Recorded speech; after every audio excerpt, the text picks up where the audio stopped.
নিৰ্বাচন আয়োগৰ বিৰুদ্ধে উত্তাল প্ৰতিবাদ NSUৰ মানৱেন্দ্ৰ সৰ্বা কমপ্লেক্সৰ সন্মুখত প্ৰতিবাদী কাৰ্যসূচী দৃশ্য আপোনালোকক এই মুহূৰ্তত দেখুৱাইছোঁ প্ৰতিবাদকাৰীৰ সৈতে আৰক্ষীৰ খণ্ড যুদ্ধ প্ৰতিবাদকাৰীক ছত্ৰভংগ দিয়াবলৈ আৰক্ষীয়ে লাঠি চালনা কৰিবলগীয়া হয় ভোটাৰ তালিকাৰ পুনৰীক্ষণৰ বিৰুদ্ধে সৰব হৈছে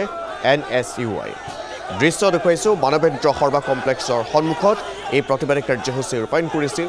আৰু তেতিয়া আৰক্ষীয়ে বাধা প্ৰদান কৰিছে নিৰ্বাচন আয়োগৰ বিৰুদ্ধে এই উত্তাল প্ৰতিবাদ সাব্যস্ত কৰিছে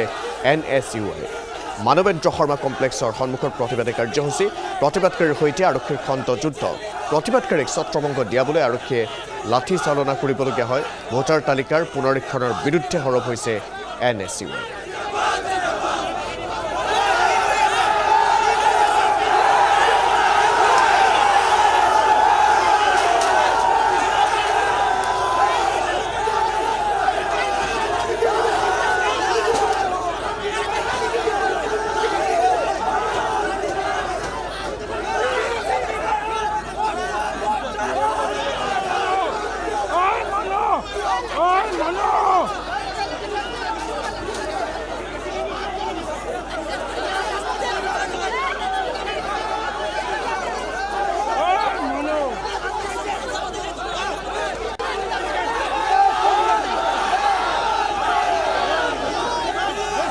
দৃশ্য দেখুৱাইছোঁ আৰক্ষীৰ সৈতে হতাহতিটো লিপ্ত হয় প্ৰতিবাদকাৰী এয়া হৈছে NSUৰ প্ৰতিবাদী কাৰ্যসূচীৰ দৃশ্য প্ৰতিবাদকাৰীৰ সৈতে আৰক্ষীৰ খণ্ড যুদ্ধ হৈছে মানৱেন্দ্ৰ সৰ্বা কমপ্লেক্সৰ সন্মুখত এই প্ৰতিবাদী কাৰ্যসূচী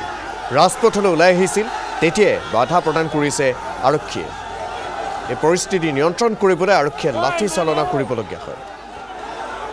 বেৰিকেড স্থাপন কৰা হয় বেৰিকেড ওফৰাই ৰাজপথলৈ যোৱাৰ চেষ্টা কৰিছিল তেতিয়াই আৰক্ষীয়ে বাধা প্ৰদান কৰিছে ৰাজ্যৰ বিভিন্ন প্ৰান্তৰ পৰা একত্ৰিত হৈছিল NSUৰ এই ছাত্ৰ সমাজ আৰু প্ৰতিবাদী কাৰ্যসূচী ৰূপায়ণ কৰিছিল ভোটাৰ তালিকাৰ পুনৰীক্ষণৰ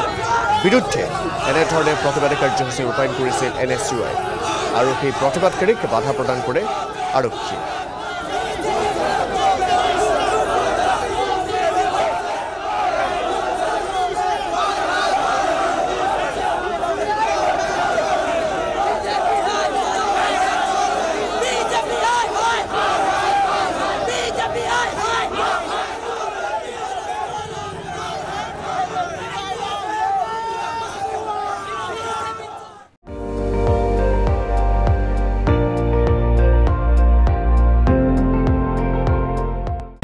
আপুনি চাই আছে ND24